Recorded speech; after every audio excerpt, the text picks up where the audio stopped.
CBS 라디오 김현정의 뉴스 쇼.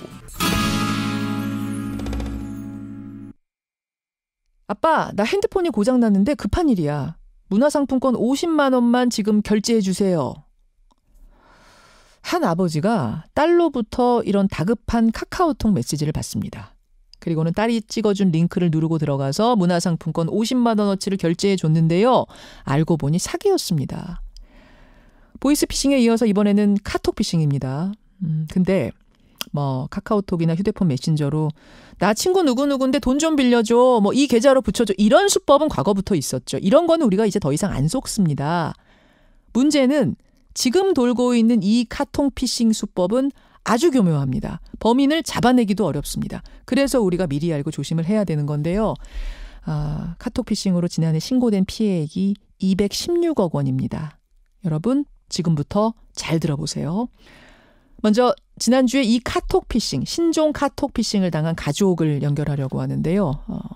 딸이 연결돼 있습니다. 안녕하세요. 네, 안녕하세요. 예, 지난주 월요일이네요. 5월 13일. 네네. 무슨 일이 벌어진 겁니까?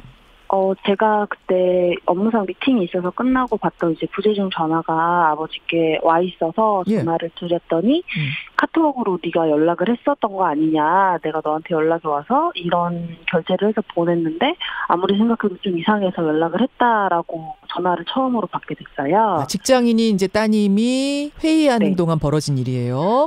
네네. 아버지한테 카톡 메시지가 갑니다. 어떤 메시지였습니까? 처음에는 그냥 아빠 이런 식으로 부르고 제가 내가 지금 핸드폰이 고장나서 전화나 이런 거 할 수 없는데 좀 급한 상황이라서 연락을 해. 이거 좀 친구한테 저 돈을 받아서 뭘 좀 사주기로 했는데 이거 좀 대신 결제해 줄 수 있을까? 이렇게 처음 연락이 갔습니다. 그게 네. 은행 계좌로 결제해줘 이런 게 아니네요. 네네. 옥션이라는 사이트에 들어가서 문화상품권을 50만 원어치 사서 그걸 보내주면 된다. 라고 이제 연락을 했더라고요. 자, 여러분 여기 주의하셔야 됩니다. 그러니까 돈 빌려줘, 이 계좌로 보내줘 이런 카톡 구수법이 아니라 이건 온라인 쇼핑몰 링크를 쳐주고 거기에 들어가서 문화상품권 50만 원어치를 결제해달라 이 수법이에요. 네네. 예. 근데 결제를 하고 나면 결제를 한 본인한테 문화상품권이 오는 거 아니에요? 네. 그래서 예를 들면 결제를 해서 이걸 어떻게 해야 되는 건데? 라고 물어보니까, 온라인에서 문화상품권을 사게 되면, 보통 10만 원 단위로도 팔고 이래서 50만 원을 이번에 사기 당하실 때는 총 5번을 결제를 하셨는데, 한 회차당 그 문화상품권의 핀 번호가 문자로 전송이 돼요. 그러면 그 핀 번호를 가지고 온라인 상에서 이제 돈처럼 쓸 수 있게 되는 핀 번호거든요. 그래서 그걸 받기 위해서 문자를 받으면 그냥 그걸 나한테 보내주면 된다라고 얘기를 했던 거예요. 그러니까 우리가 종이 문화상품권을 생각하시면 안 되고 온라인 상에서 문화상품권이라는 거는 그 한 장당 붙어있는 핀 번호 그것만 가지고 있으면 다 쓸 수 있는 건데 그렇죠? 그 핀 번호를 얻어내버리는 거군요. 네네, 맞습니다. 하하. 예, 자, 그래서 아버지가 그냥 그대로 핀 번호를 그쪽에다 보내주신 거예요? 네, 근데 그게 좀 어르신들이 하기엔 좀 복잡할 수가 있어서 옥션 가입이 좀 어렵다. 지금 당장 이거 어떻게 하는지 모르겠다라고 얘기를 했을 때 아버지가 그 온라인 쇼핑몰, 그러니까 옥션의 회원이 아니셨군요. 네네. 예, 회원 가입부터 하는 건 보통 일이 아니었을 텐데. 네, 그래서 그 회원 가입을 하는데 잘 안 된다 이런 식으로 연락을 하니까 아빠 그럼 내가 해줄게 하면서 아이디랑 비밀번호를 보내줬더라고요. 그거 아이디와 비밀번호는 그 사기꾼 거예요? 저희 아버지 건데 저희 아버지가 이제 가입을 대신 해달라고 말씀을 했던 것 같더라고요. 사기꾼한테 그러면 네가 대신 내 걸 가입을 해줘?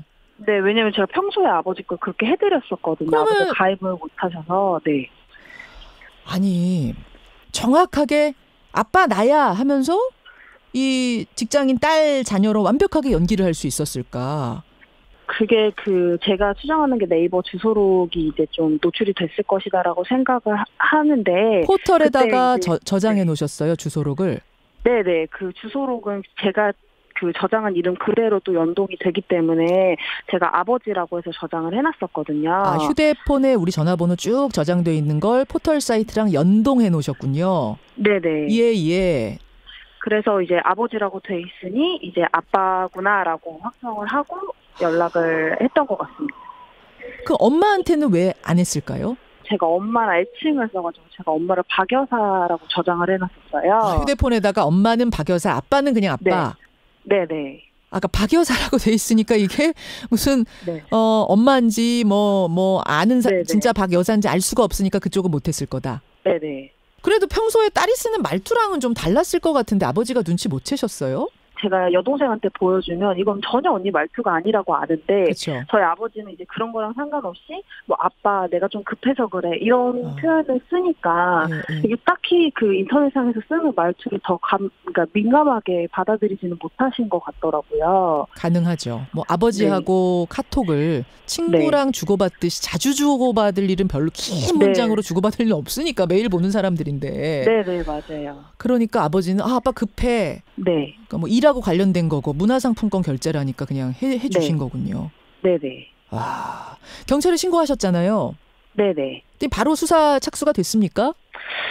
일단 접수가 됐다고 말씀을 해주셨는데 요즘에 하도 이런 피해 건수가 많고 해서 좀 걸릴 수도 있고 사실 못 잡을 수도 있다. 이제 워낙 소액이라 이런 식으로 답변을 좀 받으셨다고 하시더라고요. 아, 워낙 이런 사기가 많은데 50만 원 정도는 소액이라 후순위로 쳐집니다. 오래 걸릴 수 있습니다. 네네. 아이고. 그러니까 이게 지금 이 사기꾼들이 그걸 노린 걸 수도 있겠네요. 경찰에 신고해도 이게 후순위로 밀릴 만한 액수 그걸 노린 거네요. 그죠. 그래서 좀 소액으로 시작한 게 아닌가라는 생각도 조금 들어요. 예. 이게 쉽지가 않죠. 분명히 대포폰을 썼을 거고 또 상품을 구입한 것도 어쨌든 아버지 손으로 지금 구입하신 거잖아요. 네, 맞습니다. 그렇게 되기 때문에 이게 잡아내기가 참 쉽지 않을 것 같은데 네. 지금 들으시는 분들한테 이 피해자로서 좀 팁을 주신다면 이런 것들을 조심하셔라.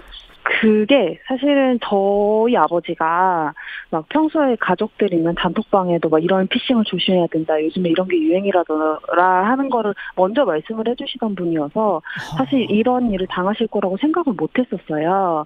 딸이 급하게 뭘 해야 되는데 내가 도움을 못 주면 어떡하지 이런 생각에 아버지도 덩달아 급해지셔서 좀 확인을 해야겠다 이런 생각을 못 하고 하신 거거든요. 그러네요. 근데 가장 중요한 거는 이제 저희 가족끼리 얘기한 거는 뭐 이런 돈을 뭐 빌리거나 결제를 해달라고 하거나 뭔가 그런 일이 생길 경우에는 질문을 서로 하나씩은 하자. 의도적으로라도. 그래서, 비밀번호처럼 서로 간의 비밀번호처럼. 네. 우리 집 뭐 현관문 비밀번호가 뭐야. 뭐 그런 정보라도 좀 확인을 해야겠다라고 좀 얘기를 했었고요. 괜찮네요. 괜찮네요. 엄마 생일날 네가 했던 생일 선물이 뭐지? 뭐 이런 식으로 우리끼리만 알 수 있는. 네. 아니면 우리가 자주 가는 단골 뭐 고깃집 이름이 뭐야 이런 거 그러니까 누구나 알 수 있는 것들. 괜찮은 방법이네요. 그렇게라도 하나 하는 습관을 들이자. 네. 알겠습니다. 여기까지 말씀 듣죠. 고맙습니다. 네. 예. 카카오톡으로 이 카톡 피싱을 당한 분의 얘기 들어봤는데요. 여러분 같으면 어떠셨겠어요? 이런 식으로 접근하면 이 부모 입장에서는 넘어갈 수 있겠다 싶죠. 어떻게 해야 될까요? 금융감독원 불법금융대응단 이성호 팀장 연결합니다. 팀장님 안녕하세요. 네, 안녕하세요. 예, 앞에 피해를 당한 가족분, 그러니까 핸드폰 주소록을 네이버 즉 포털과 연동해놨는데 이게 지금 털린 것 같다라는 건데 이게 네이버 자체가 뚫린 건지 네이버가 해킹을 당한 건지 아니면 이분이 뭐 다른 데 뚫린 사이트의 비번과 아이디를 그대로 썼기 때문에 그게 뚫린 건지에 따라는 하늘과 땅 차이거든요. 어떻게 보세요? 예, 제가 생각하기로는 네이버 계정 자체가 뚫린 것으로 보기는 좀 어려울 것 같고요. 예.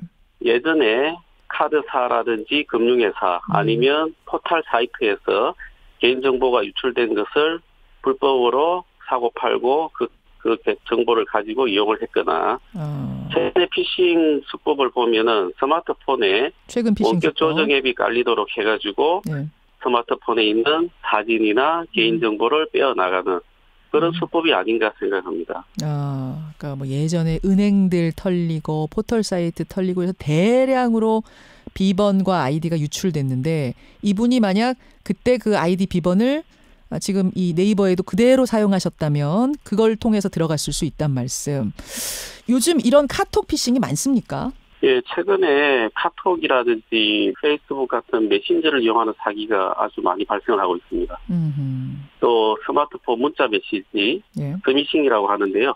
그런 아까 허위 카드 결제 문자라든지 결혼식, 돌잔치 이런 안내 문자를 가지고 사기하는 수법이 많이 발생하고 있습니다. 그런 안내 문자 통해서 스미싱 당하는 거는 우리가 예전부터 많이 접해서 그래도 많이들 알고 계세요. 근데 앞에 피해자 같은 이 신종 카톡 피싱은 아빠 나야, 뭐 엄마 나야, 딸아 누구다 이렇게 정확하게 짚고 들어가니까, 그리고 문화상품권을 구입하게 하니까 왜 항상 그 카톡 피싱은 문화상품권을 사라고 하는 거죠?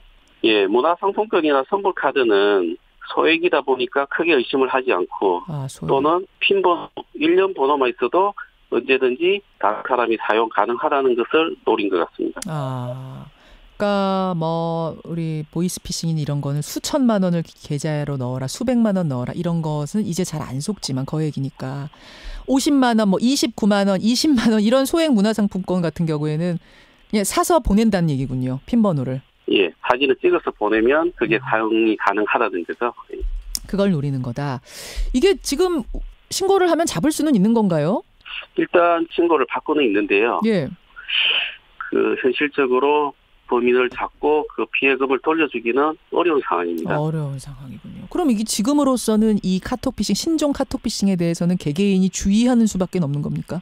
예, 그럴 것 같습니다. 어떤 분들은 그 얘기 하시더라고요. 지금 카톡에다가 중간중간에 광고 넣는 서비스가 시작이 됐는데 그 자리에 경고 문자라도 좀 넣어주면 어떻겠는가. 이런 아이디어도 말씀하시던데 일단은 우리가 조심하는 길이 최선이겠고요. 정부 차원에서도 어떤 대안이 있을지 대책이 있을지는 고민해 주시기 바랍니다. 고맙습니다. 네, 감사합니다. 금융감독원 불법금융대응단 이성호 팀장까지 만났습니다.